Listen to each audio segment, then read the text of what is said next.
the OI4 side, also from Prosys, but Iivo will introduce himself later. My name is Christoph. I'm from the OI4, and I'm really happy to introduce the webinar today. We have had some preparation in the background, and I'm really excited about the agenda. I think it was very well organized based on discussion. We're also happy that HiveMQ today is going to support the meeting. As you can see on the slide, the webinar will be recorded. So what we are going to do is the presentation itself is a bit more straightforward. So Iivo will go through the content.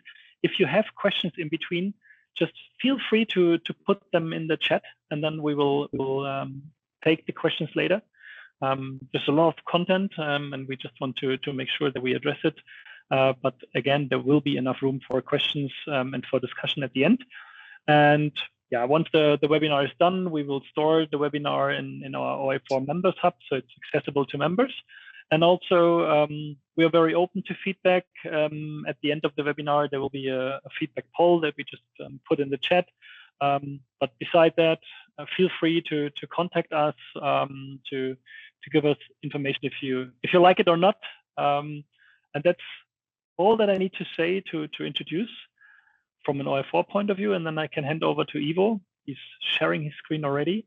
And Iivo, feel free to guide us through how to make OPC UA as simple as possible. Thank you. Yeah. Huge thanks already in advance for Open Industry 4.0 Alliance for having this opportunity for the webinar.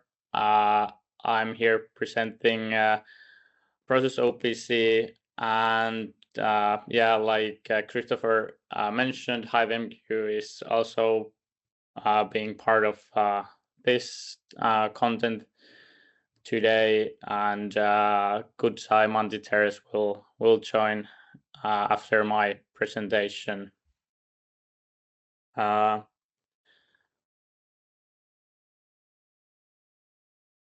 So let me just take my notes available. Good. So today's topic that we will go through is basically, I try to emphasize that OPC UA benefits without implementation headache. So OPC UA is widely known as a powerful standard, but often there is a lot of discussion of how it feels complex or it's heavy to implement and like slow to adapt for your environment. But I try to now emphasize and show that we should get the benefits of UA to a practical softwares and start using them, since there's a lot of good features in UI, but we just need to start using them. So my content today, I will give a short company intro and introduce myself. Then we are diving into the brief of today, so discuss a little bit about OPC UA first in like how we see it, kind of point out the great benefits, but then I will use Prove It conference as a reference point, like how people that are not maybe that familiar with UA sees the standard. And from there, we kind of advance to our fourth application, which is basically OPC UA product. The core in there is UA server. So I will present how we have been trying to achieve the things that I mentioned, like make OPC UA, take the advantages, make it easy to implement and start using it.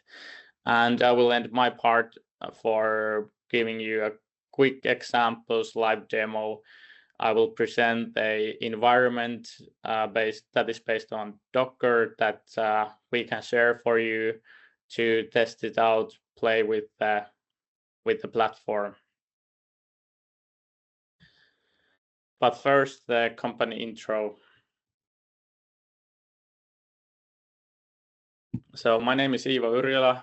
I have graduated from Aalto University a few years ago. Currently, I'm working in Prosys OPC as lead engineer, mainly working on the customer interface, giving customer support and doing the like integration projects with our applications. So kind of a technical expert on our software, kind of the bridge between the developers that are extremely deep into the standard and between the salespersons that might struggle with the technology in there. So trying to be part of that, make it clear and understandable for everyone.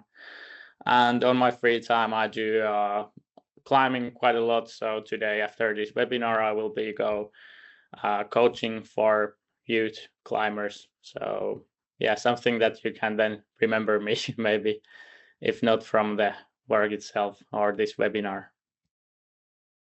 Then our company, Prosys OPC, founded in 1995, located in southern Finland, exactly in Espoo. We have a long history in OPC UA solutions, including the information modeling, and we have been focusing on the IT/OT integration problems. And naturally, with UA, the industrial security topic has been also in our interest for a long time. We are active members of OPC Foundation, and Open Industry 4.0 Alliance. So we keep ourselves up to date by being part of this, and also we share our knowledge, just like today in this webinar. So try to help others also to adapt these UA solutions or other things. And we have global business over 50 countries, including over 1,000 customers. So yeah, large adaptation already. And just to give a bit of background for our company, I go quickly through the product family. So we help people with our developer tools to develop custom UA solutions. Now we provide also like production ready software, basically Forge, kind of our flagship product currently. So we are going to dive into that even more, but also in a lot of use is our simulation server, helping people to understand what is OPC UA through a simple user interface, having a wide support of different services that exist in OPC UA, but also a generic client software, OPC UA browser, that you can use to test your servers or such things. So yeah, we cover I would say rather good part of the whole thing here. But then into the kind of a topic itself.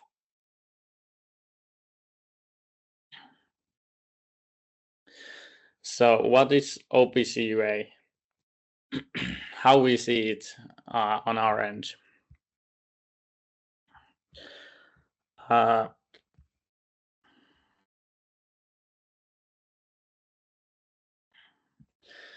OPC UA is a global industrial connectivity standard covering not just one part of the architecture, but having protocols available for the field level, industrial IT level, and OT to cloud level communications. Key benefits often rise is that this vendor independent. It has built-in security, which is more and more critical topic for industry, and it has already a large adaptation in automation and industrial IT vendors, but maybe we kind of come back to this part that maybe there is still room for improving the adaptation to UA, that maybe could be done a bit more like clear, better, that part.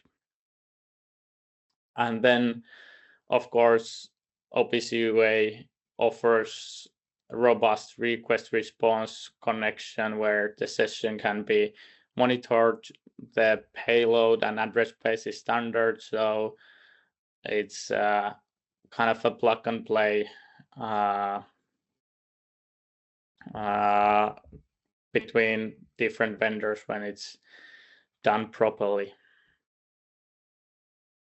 But then to the Prove It conference, which was held in Dallas, and what we learned from there. I take this as an example since I think that was a great place where people not familiar with UA were gathering, and then it gave me an idea of how people see then UA and how it was presented. So basically, there was a keynote from Matthew Parris, who is also important person to talk about digitalization and Industry 4.0 topics. And in his presentation, he had the short story of this small guy Ned who needed to do an integration work, and how he saw that UA was presented castle with guards in front of it, tons of paper.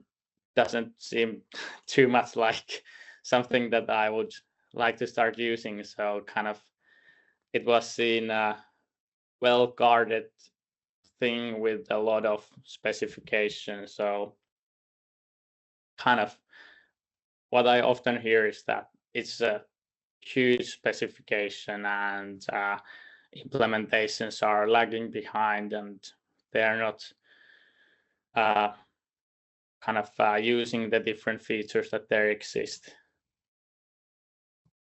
But I think the funniest part here was that even the OPC UA node sets, so the information modeling that is done in UA, that is now rebranded by Sesame, that they are smart manufacturing profiles. Basically, they are UA node sets, but somehow they felt that it's much better to just give a new naming for them, that they are able to start get people to adapt to this format. So something could be done better, because even simple working concept was renamed by people that didn't maybe like UA or something. But what people were using then, if not UA? Well, there were a lot of MQTT based solutions. Hot topic was UNS hierarchy. Basically, you follow ISO 95 based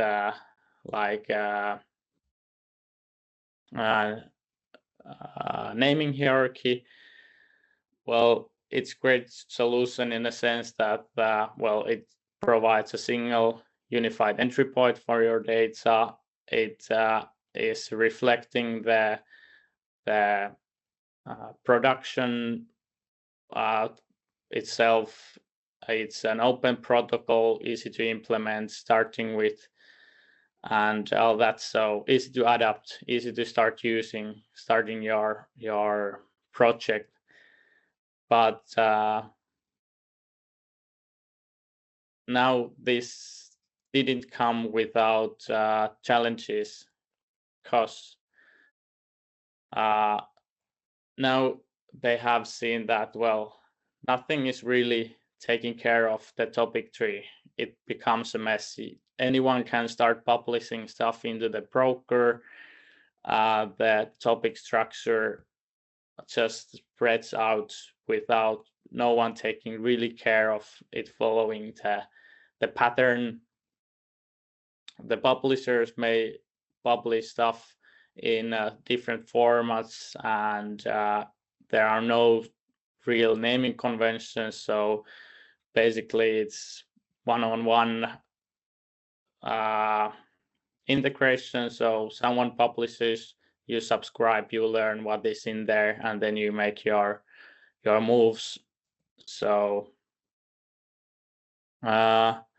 nothing standard. That basically it was often said that, well, it's very performant, but basically if you really want to achieve that data is available all the time there, you need to have retain messages, and that basically affects the performance a lot. And in the end, you are not having a lot of metadata on the background. So things were missing. They arise also in the Prove It conference. And yeah, so what people were now looking for, if they didn't like UA, well, they have been able to accomplish projects with MQTT, but now they wanted to improve all this further.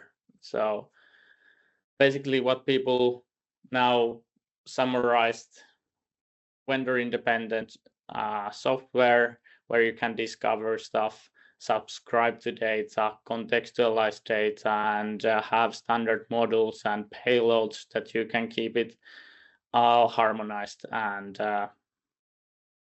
understandable between the systems. But in the end, if we look these requirements now, I think it's pretty much UA. So what I tried to explain with this short detour from Prove It is that the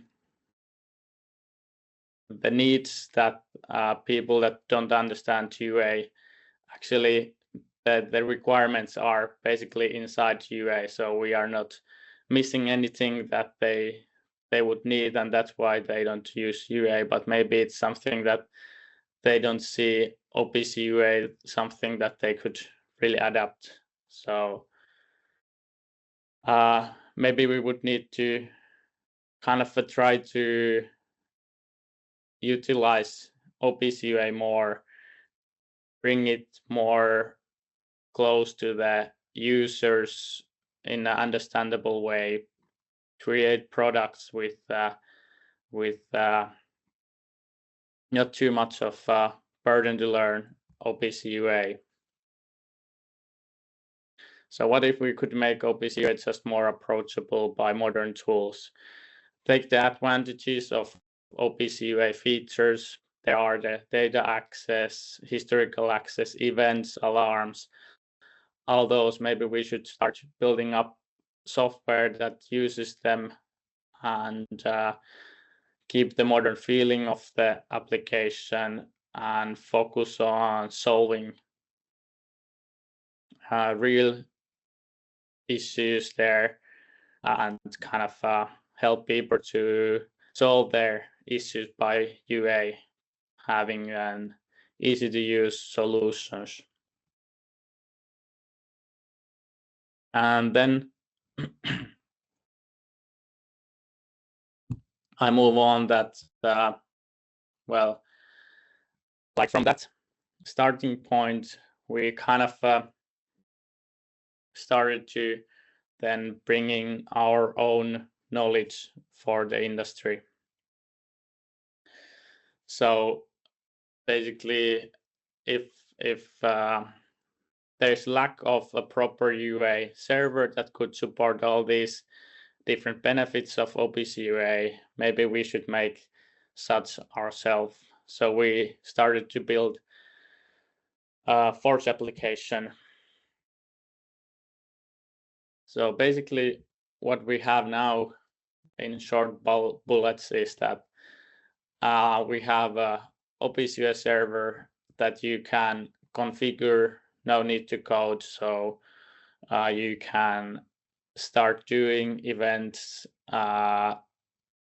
new nodes, all that just through configuration, start doing exchange between devices by configuring it through Forge. And the last bullet kind of shows that we try to keep it as flexible as possible, that people like it's easy to adapt for your factories.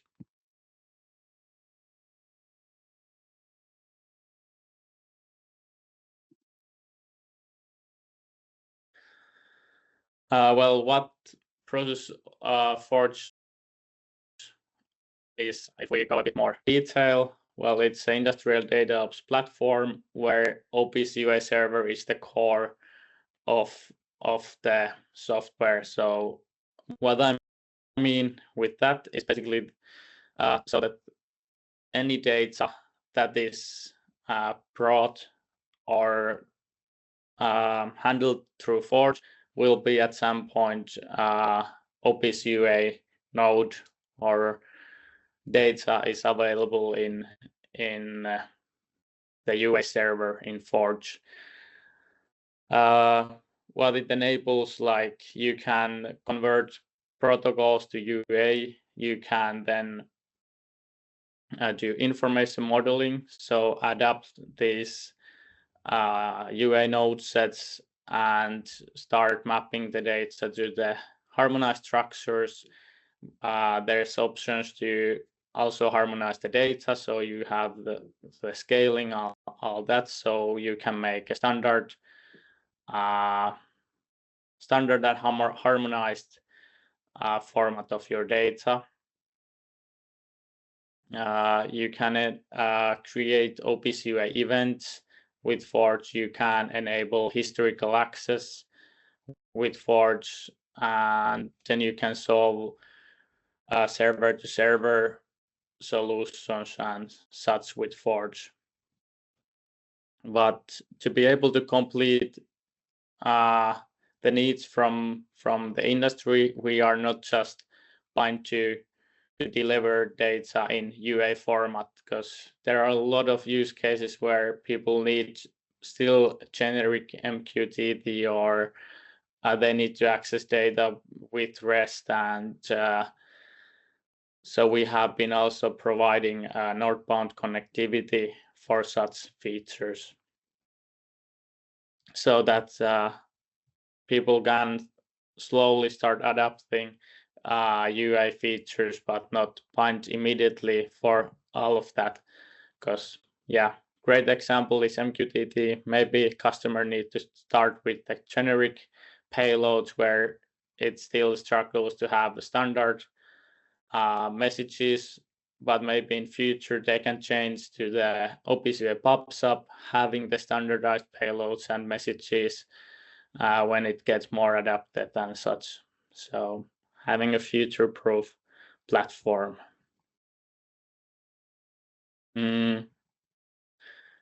So there is a bit more like a recap from previous slide, but we have been focusing on creating a modern UI to have intuitive configurations in Forge.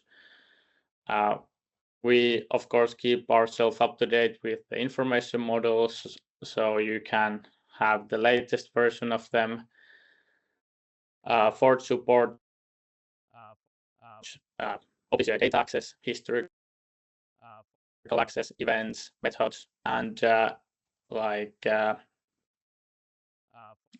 you can aggregate OPC UA servers, and then if the server itself, for example, doesn't provide information models with Forge, you can now adapt these information models, kind of retrofit the data there, so you don't need to touch the production devices, but still retrofit them, or from other protocols bring data into Forge and present them in UA nodes. So we have kept the solution such that it's not vendor locking, so we keep the mind of OPC UA that we are not vendor locking to specific platform, and maybe not so self-explanatory, the data standardization part, so the bullet 7, meaning that now when you can do the data harmonization at low level with Forge, basically we see that as an advantage. Now you can use any client or future software so that they have the standardization already. So it's done once in the low level, and then you can work with it and have the great benefits of UA in your use.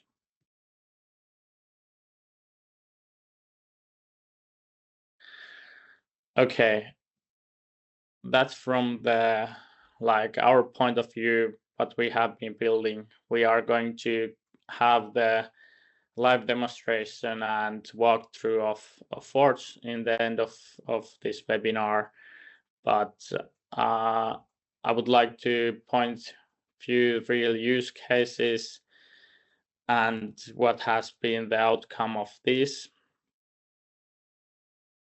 So key points that I have experienced from the customer cases is that basically we have been able to build now future-proof solution without vendor locking, meaning that maybe the project has started with just basic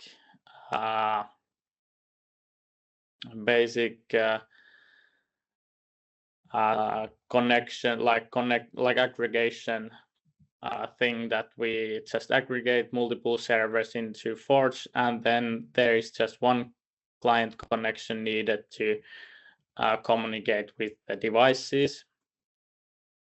But then they have been figuring out that, okay, could we also get like something with MQTT, or we would need the history buffer or something, so it can develop them then further. We have been able to take the advantage of events and historical access in many cases, so creating new OPC UA events for the clients to work with. Information modeling has been a important topic also for our customers, so we have been building custom models that they can use in their internal projects, or we have been also helping people to adapt companion specifications from OPC Foundation, so the standard information models provided by OPC Foundation. The feedback has been that people have been able to get started very fast with Forge without any prior knowledge of UA. One of these examples is Ecosystem, Finnish company dealing with CNC machines and such. Basically, he has been working in an environment where he has been able to get MT Connect XML data straight from the device, or he has been building a gateways to generate such, but he was struggling with new machines that had OPC UA. He hadn't experience of UA previously, and he tried to look for building his custom gateway system for this, but he found that it was at that point too complex to start working with. So with Forge, he could just make the system working with configuring Forge. And why I picked up this example here is basically this sentence that we, or feedback that we got from him. He was surprised how plug and play OPC UA is in the end. He was preparing himself for full day or even 2 days installations and configuration process, but in the end, because OPC UA is like it is, it's just put the connection address and save that, and you have the connection, you have the data. Then the configuration in Forge didn't need much in this case, so that also didn't get too much overhead in this process. So kind of pointing out that he was able to adapt to OPC UA world without studying the specification or building up stuff, but rather start using software that brings it easy to use for you, and really see the benefit of having standard communication there. Other example that I have is from Valio, our long-term customer, where previously they had a custom integration software, which we replaced now with Forge. And why I have picked up this example here is basically the last bullet now in the screen, maintenance for Valio, meaning that previously the custom software needed like maintenance, and it wasn't like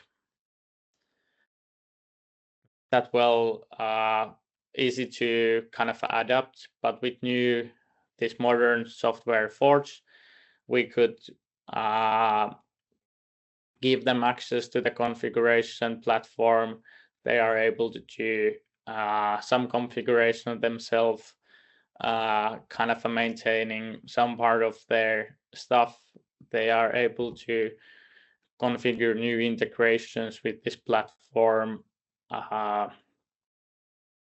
So yeah, even though they have always been using OPC UA here, we were able to now get them to adapt for the UA world, giving them the opportunity to handle the configuration themselves by having an easy to adapt interface.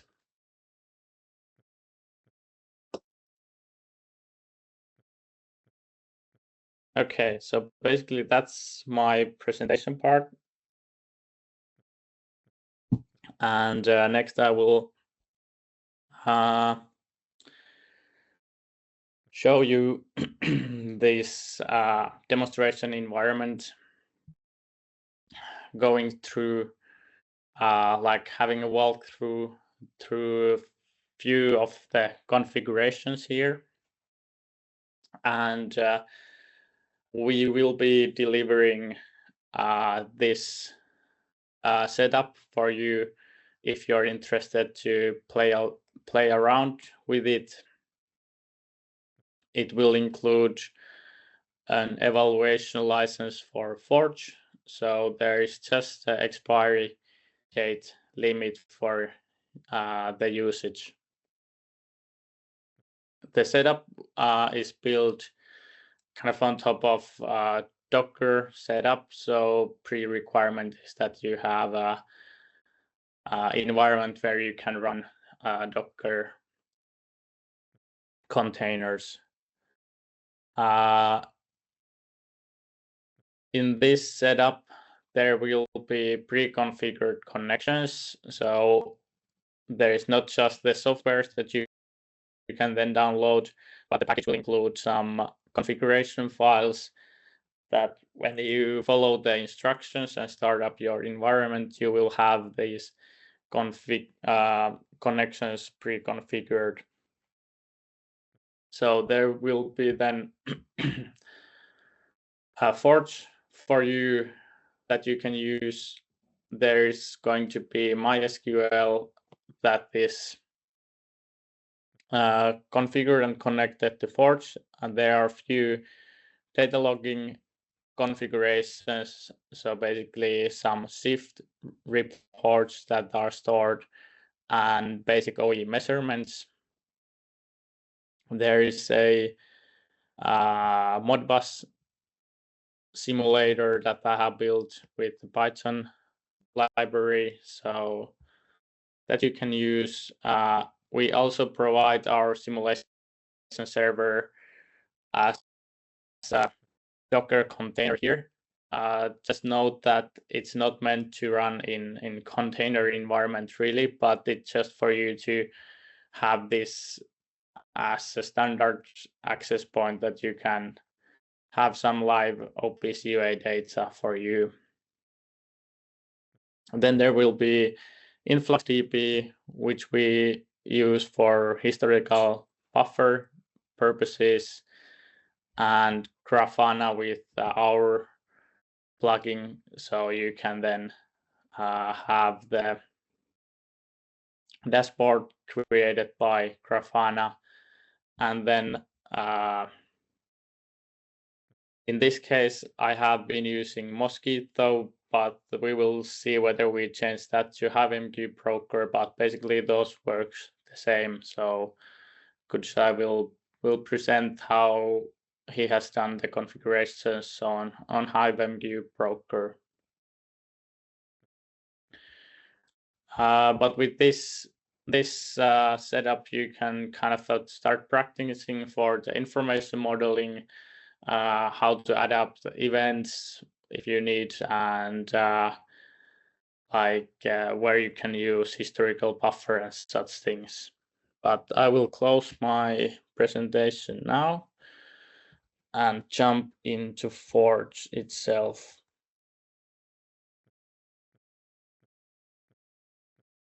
Okay. Did my screen follow? I think it should. Yes. Good. Yes. Okay, so this is now Forge's landing page. As mentioned in the presentation, Forge is configured to web user interface. I'm using here Firefox to access Forge's user interface. We have built the navigation such that on the top we have the main navigation bar where you can change the configuration view between the different features. And then on the top right, we have few menus, so user menu for you, and then a advanced menu setting for more stuff that you can configure. In the middle, we have a set of different features that you can then start adapting. So even though you have a full set of the features in your license, you can control which modules are used in here. So we can see that there's a lot of features that is helping you to, for example, bring data from different devices into UA, or then there are UA features such as event generator that you can use to create new OPC UA events, and pops up both OPC UA publisher, OPC UA subscriber. If you want to learn and start using these formats of communication.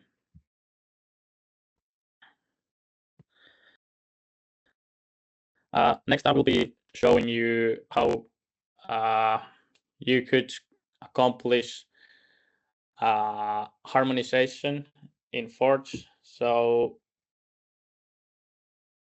we are going to get data from the Modbus simulator, and we are going to map data from that device into a Sesame OE model. So let's go to check that.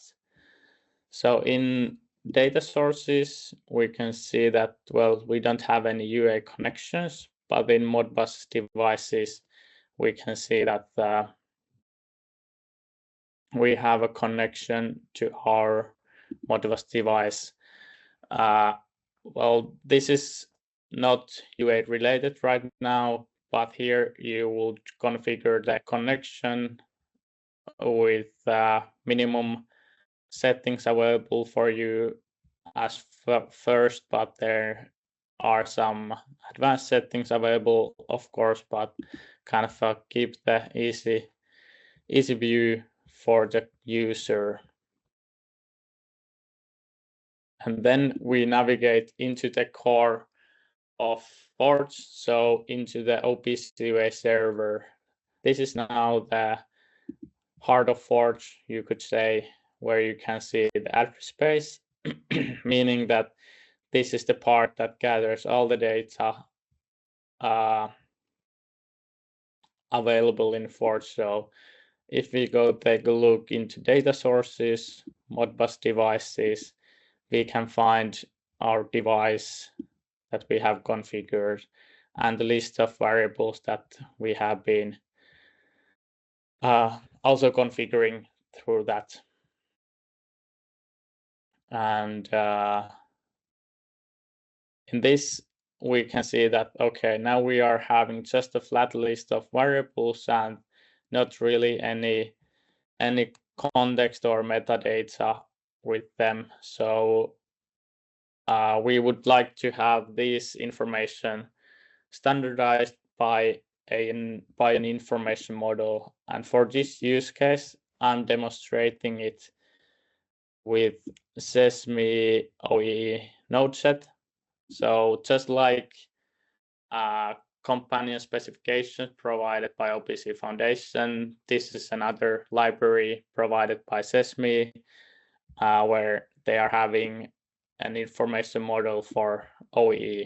I use this as an example since it's rather simple information model, so it's easy to grasp and get the idea of the usage.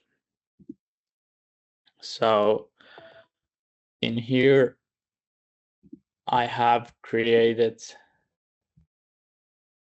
OE variables, and these are now created according to the standards. So if we take a look for the quality, for example, this whole object is based on the information model having it harmonized in this structure. So if you would create this one again for other production line, it would look just the same. So that way you can keep it harmonized and start adapting the OPC UA information models.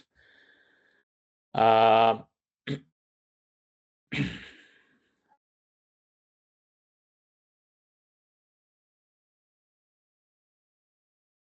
then if you need to complete these models with some OPC UA methods, or you have specific requirements for the communication in Forge, you can also adapt OPC UA methods by creating these method nodes and having an Java expressing language-based coding. So kind of implement your method inside Forge. So enable these for the requirements, kind of study how these are done. So you can even implement the methods like mentioned previously. Let me check. Yeah. Now I jump back to the dashboard or the landing page where you can see that new events can be created. Unfortunately, this example doesn't yet have any events configured, but I will see if I will include that before we start delivering this package. In Forge, if you need to have a historical buffer, we have the history module available. So together with InfluxDB, you can configure the connection to the database, and then you can start adding nodes for this, and then you can start have the history with Forge. Let me check the time. Okay, I'm starting to get on the time here. Last quick mention before I continue. Forge also delivers the permission control, which is a great addition for the security policies. So you can control the access of people. So getting the benefit of the UA permissions, you can control what the different users are allowed to read, write, do stuff. So also that's enabled by Forge if needed for your architecture. But yeah, I think it's time to give the platform the presentation place for Kudzai at this point, and we can get back after that with the questions and maybe something more.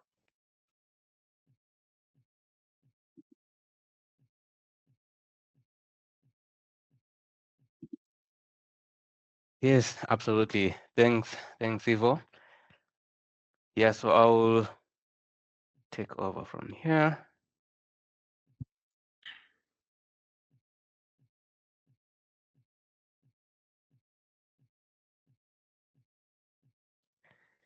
Okay, so quickly, just to introduce myself, Kudzai Manditereza. I'm a senior industry solutions advocate at HiveMQ.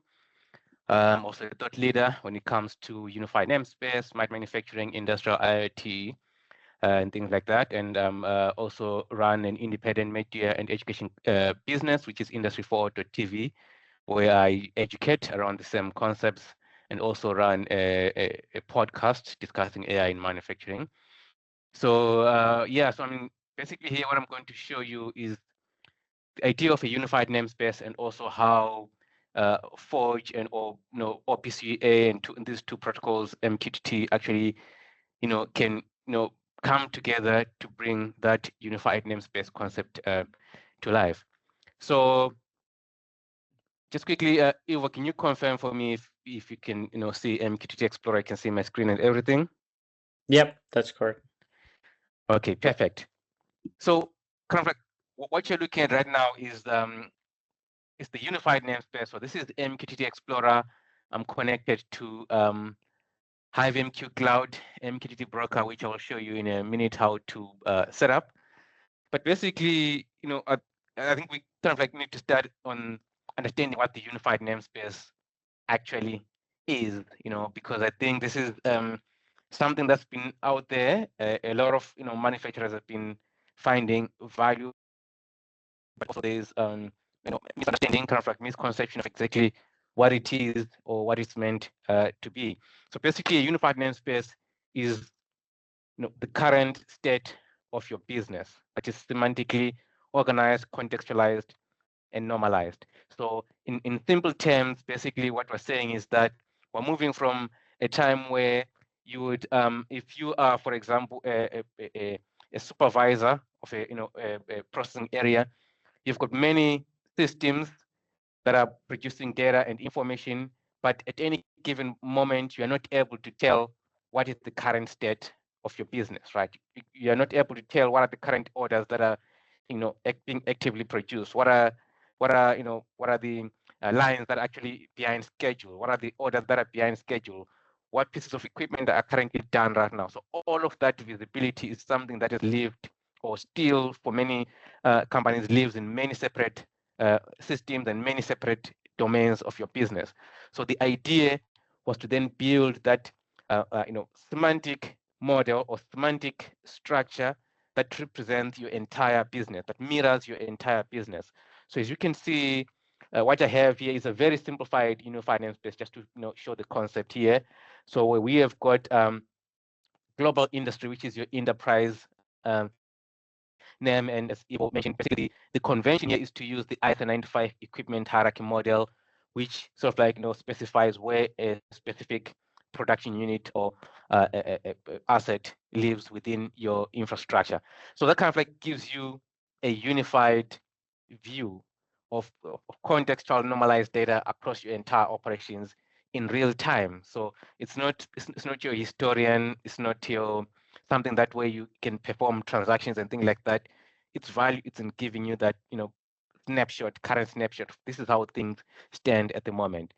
And so at HiveMQ, or more generally for MQTT, unified namespace has kind of like become more associated with the protocol because of the characteristics of MQTT that makes it suitable to represent this kind of structure, where you just got this hierarchical topic structure, or you're able to implement that ISO 95 hierarchy. Also, you've got this publish subscribe pattern, where you're not necessarily doing that polling mechanism to get the data out, but you are effectively plugging your systems and your devices into infrastructure. You're not connecting application to application or device to application directly to create this, what many call the spaghetti architecture. So having said that, effectively we're saying the unified namespace is a semantic hierarchy that contains objects of information, right? These objects of information, so it could be an event, it could be a definition of an asset, it could be the state of an asset, but these are all objects that live within the unified namespace. So it kind of brings me to the next point, where the conversations around, as many of you have seen, OPC UA versus MQTT when it comes to unified namespace. For me, I've really found them to be neither here nor there, right? It's not really a relevant comparison, right? Because OPC UA really is about that object-oriented representation of assets and systems within your shop floor. So effectively, they plug into that infrastructure, that unified namespace infrastructure. So ideally, you are going to have, say, like as Iivo mentioned, you're going to have maybe a flat or rather a more generic payload if you want to represent your objects. But OPC UA is an option if you want to adopt a standard way of representing your objects within your unified namespace. So whether it's OPC UA PubSub, or or whether you are using a gateway that is connecting directly to an OPC UA server and publishing MQTT on the other end, the point is that you end up having that unified namespace that consists of OPC UA objects within its architecture. So this is basically what I also have here. As you could see, the SASME smart manufacturing profile, which is an OPC UA type definition that Iivo showed you just now, is basically what I have here plugged as an object. So I've got an OEE object that is plugged within my MQTT hierarchy that has been defined in unified namespace and connected into this semantic structure. So let's kind of like take a step back and show you how we ended up into this situation. So as you can see here, we've got this. So never mind about the actual value. This is just random data that I created just to show you the concept here. but this is how you can then determine exactly how you want to visualize your data coming from OPC UA Forge, which I'll show you in a moment. But before we get to that, so I will just quickly show you the broker that I'm currently using. So as I mentioned, I'm using HiveMQ Cloud, which is a managed service for HiveMQ broker. So if you just go on start here, you'll be routed to this console where you're able to create your free MQTT cluster. So you can create a free MQTT broker cluster here, and then you can set up things like your access management, grab your connection endpoints and things like that. So basically, you've got your MQTT broker that is running in the cloud, and then this is basically what we're connected to. So since we've set up there, let's go back to I'm gonna go to OPC UA Forge here. So now let's kind of like go through how we ended up having that unified namespace that has got the OEE object represented in our semantic structure. So first of all, I've got this batch plant simulator here that I'm running locally on my Docker container that is generating all of this random data. So that is an OPC UA server that I'm plugged into here. And then what I do have also is, because now I want to grab all of the data from that server and then map it to that OE object, those availability metrics that I showed you, and then push it into the unified namespace or that MQTT broker. So basically what I've done the same thing that Iivo done, where I've sort of like imported these OEE node set files from SESME. And then I've then gone on to add these into my address space. So here you'll notice that I've got this OEE address space. So with this OEE address space, I've then been able to say, for example, here you can see this is the namespace. And then if I want to add something here, if I say add node here, I'll be able to just go to my SESME profile and then specify what variables or nodes I want to get from that specific namespace that I imported into my Forge platform. So I've already imported these 3 pieces here. So once you've done that importing, now you've got your OEE object within my OPC UA server address space here on FlowForge, on OPC UA Forge. So what I want to do now is then map this to the actual data sources, right? So the actual data sources, if you go to this mapping here, this is where you see then I'm then specifying, the actual node ID where I'm grabbing this value from to map to this availability metric. So now I'm mapping from my live data into this OPC UA information model, and then also mapping to the browse name. And then you can also do the same for display name and description and things like that if you want to add metadata into your sort of like object that ends up in the unified namespace. So do the same thing again for your quality, performance, and things like that. So once we've done that, so we've sort of like imported our information model, mapped our data sources into this information model, and then we've got that as an object in our address space. So now, which means it's ready to be pushed to our unified namespace, or the MQTT broker as it were. So obviously, first of all, we want to be able to create that connection to the broker. So this is what I have here. So I'm able to then create a broker to a connection to my HiveMQ broker. So as you can see here, this is the connection endpoint that I was showing you in a few seconds earlier, and then you specify all of this information if you want encryption and things like that. And then from there, once you've got your broker set up, you're then able to create templates, right? So here I've got my unified namespace templates.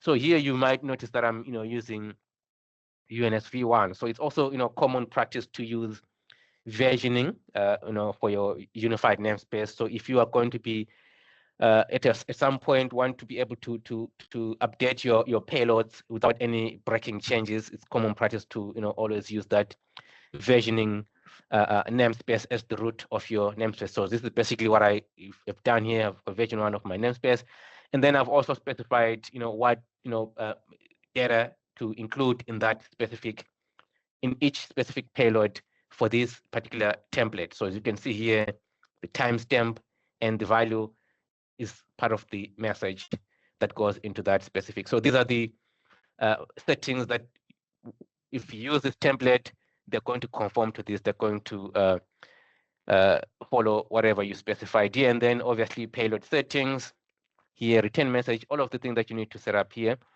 And then so we've got a connection, we've got a template that allows us, to map exactly how we're going to push this message. Now they can then create a publisher. So a publisher, because now I've got a dedicated, namespace as it were. I want my OEE object to live under unified namespace, global industries, Munich, processing line 1. So here I can then, direct my publisher to point to that specific namespace and grab this object and push it up there. So if you go into this, you can see you are able to then, specify. So here I'm actually using a sampling interval where I'm just grabbing this after every 5 seconds. But as you can see, there's some options on what you want or how you want that information to be pushed up there. And then you can then specify the node. So you can then specify, okay, this is the data that I want to push out. You can select it. So if you remember, this is what I mapped to our data sources. And then once you've done that, I've got my topics prefix, which is where I'm pointing to this specific namespace within my unified namespace. And then again here, these are what has been adopted from my template because I'm using that unified namespace template. So all of these settings, they come with that. So once you've done that, you now have got your pipeline, as it were, that grabs data sources, maps them to an OPC UA information model object. So and again, this also speaks to the fact that this could very well be data that is coming from multiple sources, as Iivo mentioned. It could be a Modbus source, it could be a flat file that are all being aggregated into an OPC UA information model. So you've got that one level of standardization where you can then distribute this any way that you want. You could push it directly to a database, you could push it via an API, or you could project it into a unified namespace, as it were.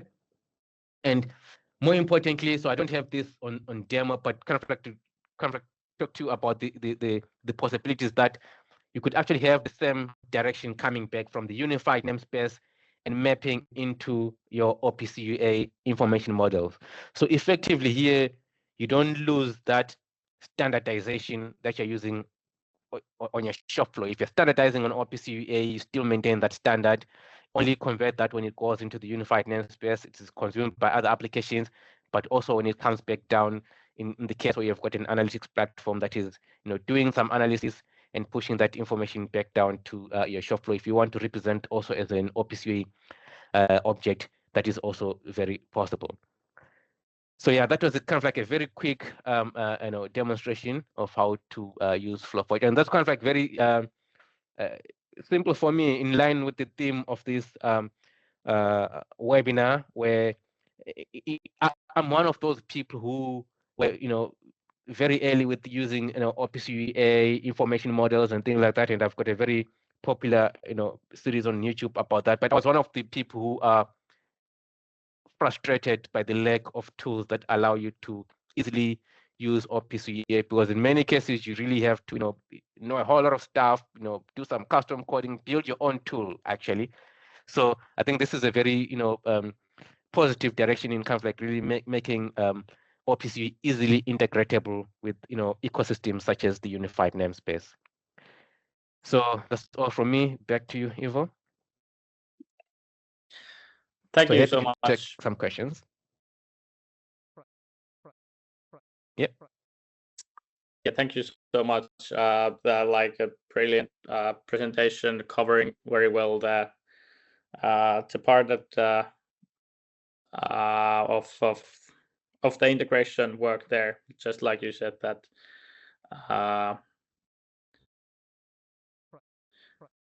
it's the tool that is easily to get started with and start implementing. For example, in this case, adapting the information models, but for other cases, it could be the historical access or such.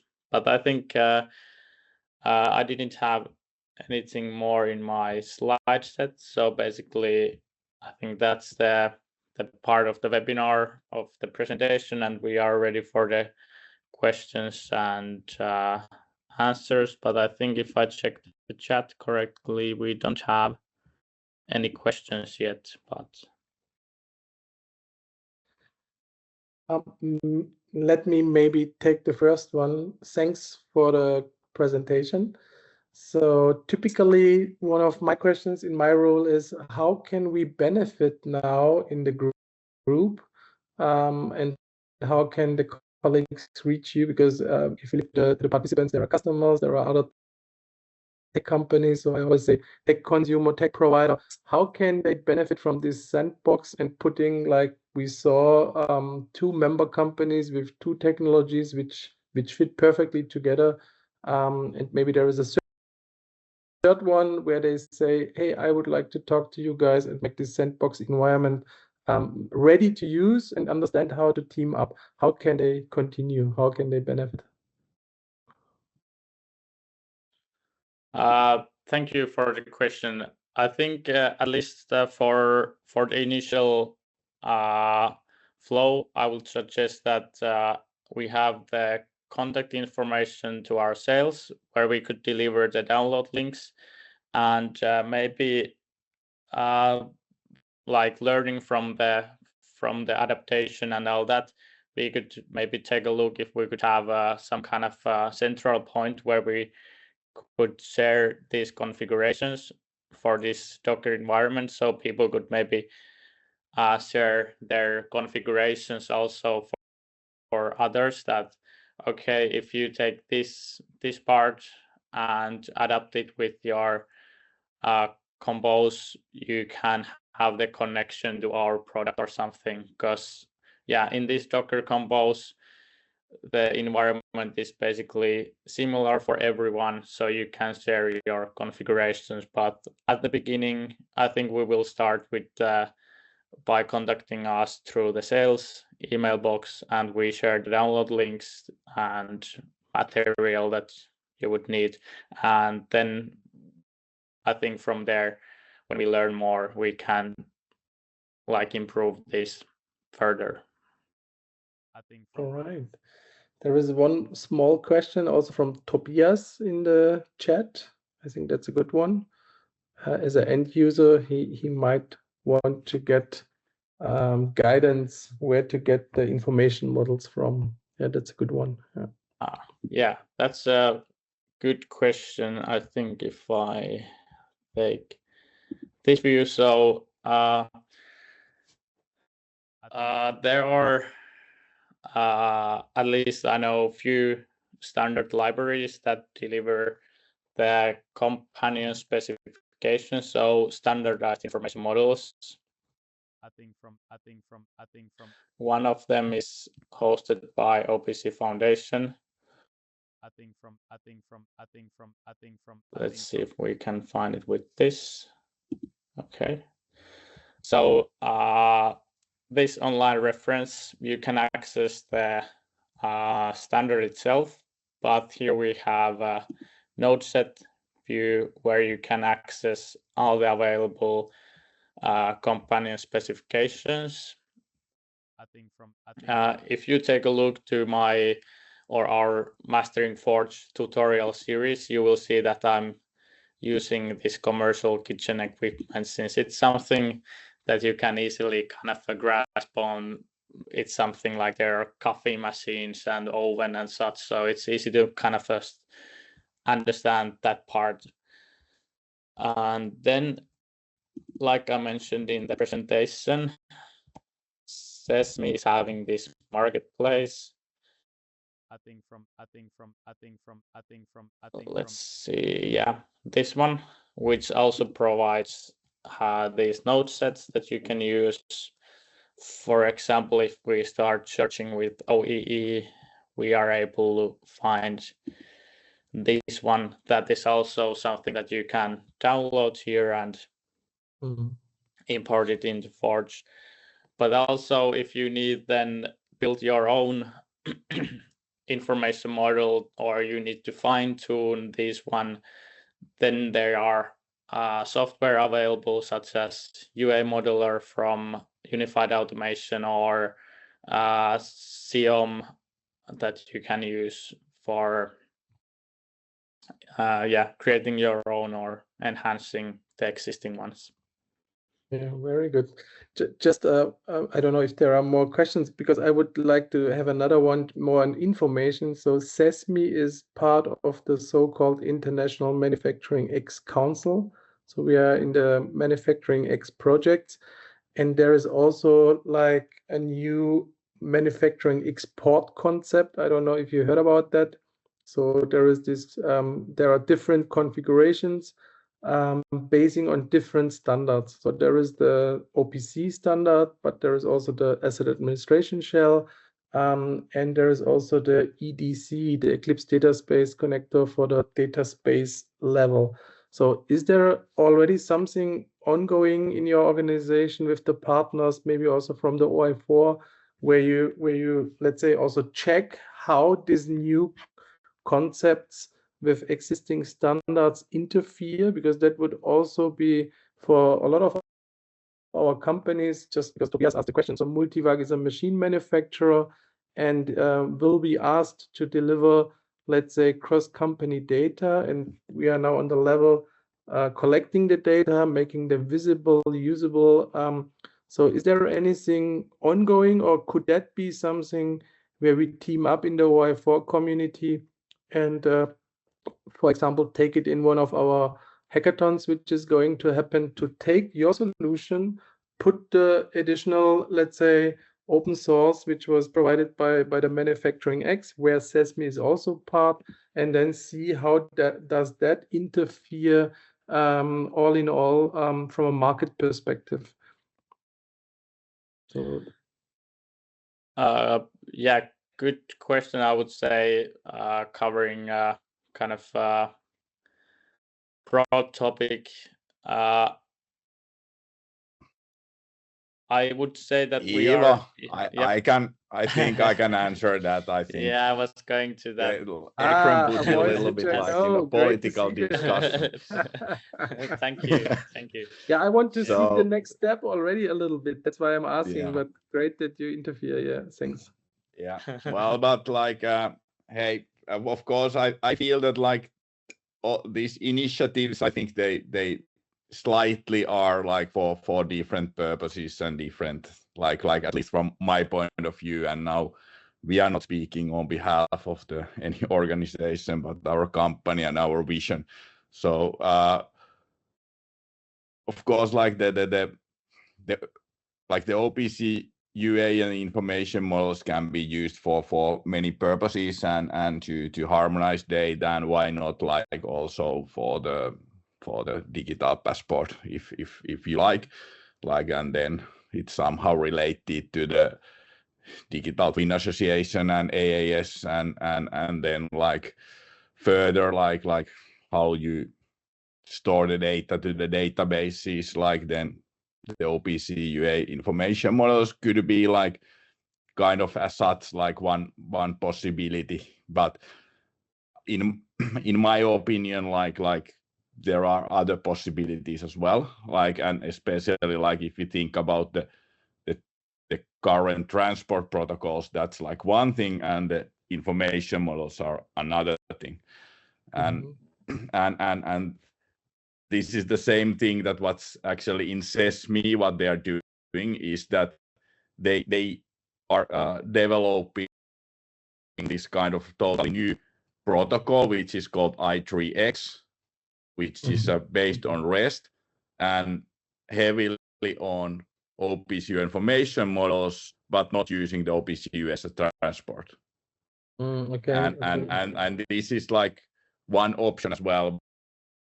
But like, I don't think that there is a real answer to your question at the moment, but like what I see as a glue, and this is like my personal vision, would be the OPC information models, but not exactly like how you actually transport the data.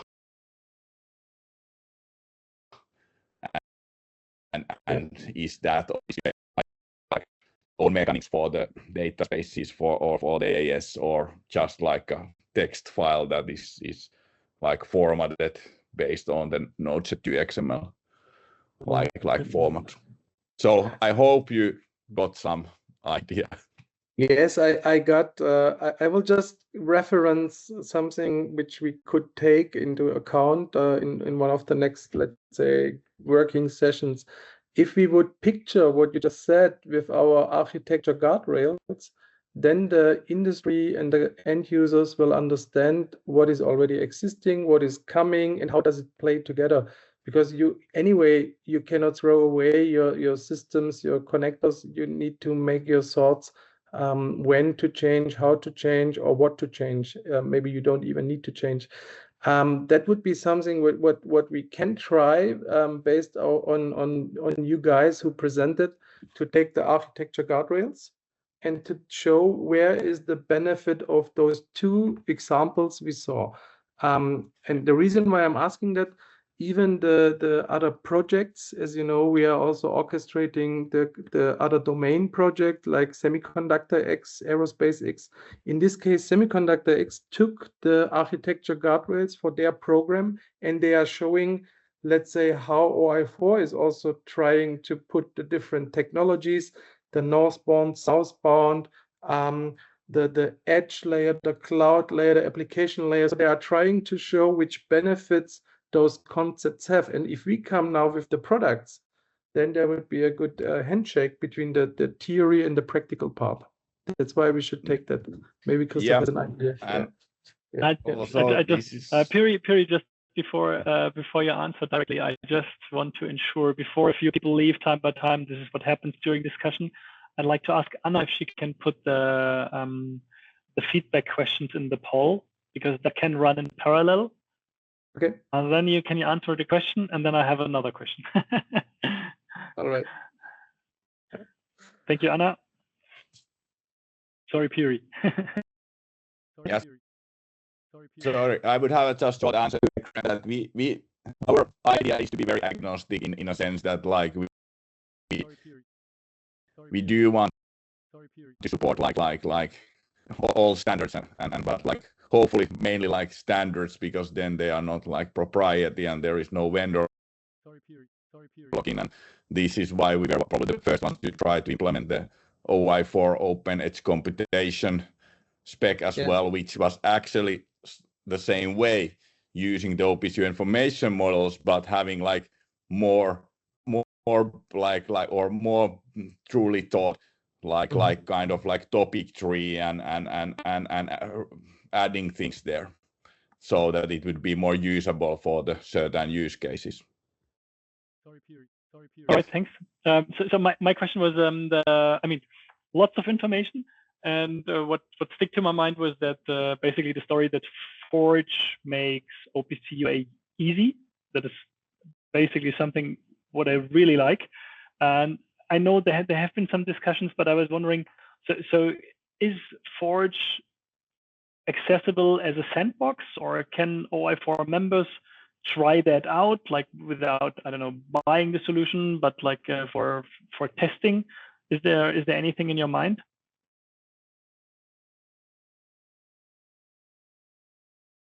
Piri just muted. I thought that Iivo would answer the question. Yeah, I can cover this. So basically, the idea is that we would deliver the evaluation for this sandbox through the sales at prosysopc.com. So we would deliver the Docker setup for you to play with. It would include the license that will work depending on the request time for a month or a bit more. So you can play around, test it out as much as you can. But yeah, the license has just the expiration date at some point, so then it will stop working. And then, of course, you can request a new license if you have ongoing testing or something. But I think, yeah, that would be the line, at least for the first part. So yeah, of course, we delivered this for practicing, maybe just to learn OPC UA. Maybe you want to try it, integrate with your own system, or whatever, but that we would, yeah. All right, perfect. So are there any last questions from the chat? It doesn't look like. If not, then I would like to thank you all for listening to the webinar.